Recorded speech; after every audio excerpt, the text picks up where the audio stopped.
47% ದರ ಹೆಚ್ಚಳ. ಸೊ ಅಂದರೆ ಸರ್ಕಾರದ ಮತ್ತೊಂದು ದರ ಹೆಚ್ಚಳ ರಾಜ್ಯದಲ್ಲಿರ್ತಕ್ಕಂಥ ಕಾಂಗ್ರೆಸ್ ಸರ್ಕಾರ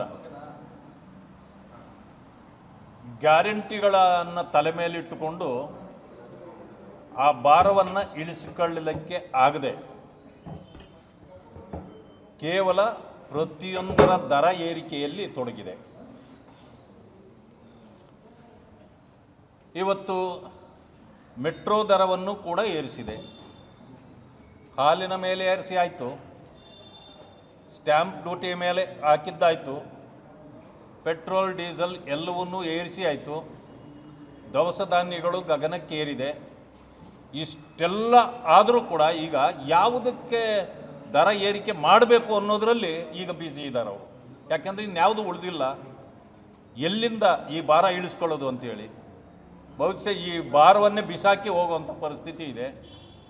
ನಿನ್ನೆ ಮಾನ್ಯ ಶಾಸಕರಾಗಿರ್ತಕ್ಕಂಥ ಹರಿಪ್ರಸಾದ್ರವರು ನಿನ್ನೆ ಸ್ಟೇಟ್ಮೆಂಟ್ ಮಾಡಿದ್ದಾರೆ, ಇನ್ನು ಈ ಗ್ಯಾರಂಟಿಗಳು ಸಾಕು, ಡೆವಲಪ್ಮೆಂಟ್ ಬಗ್ಗೆ ಗಮನ ಕೊಡಿ ಅಂಥೇಳಿ ಅವರೇ ಅವರ ಸರ್ಕಾರವನ್ನು ಒತ್ತಾಯ ಮಾಡಿದ್ದಾರೆ.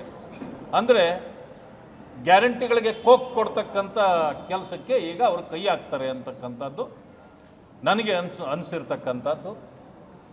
ಈ ಸರ್ಕಾರ ಎಲ್ಲ ವಿಚಾರದಲ್ಲೂ ಕೈ ಚೆಲ್ಲಿ ಕುಳಿತಿದೆ. ಇವರಿಗೆ ಗ್ಯಾರಂಟಿ ಒಂದು ಕಡೆ, ಯಾವುದೇ ಕಾರಣಕ್ಕೂ ನಾವು ಅದನ್ನು ತೆಗೆಯೋದಿಲ್ಲ, ಮುಂದುವರಿಸಬೇಕು ಅನ್ನೋ ಒಂದು ವಾದ.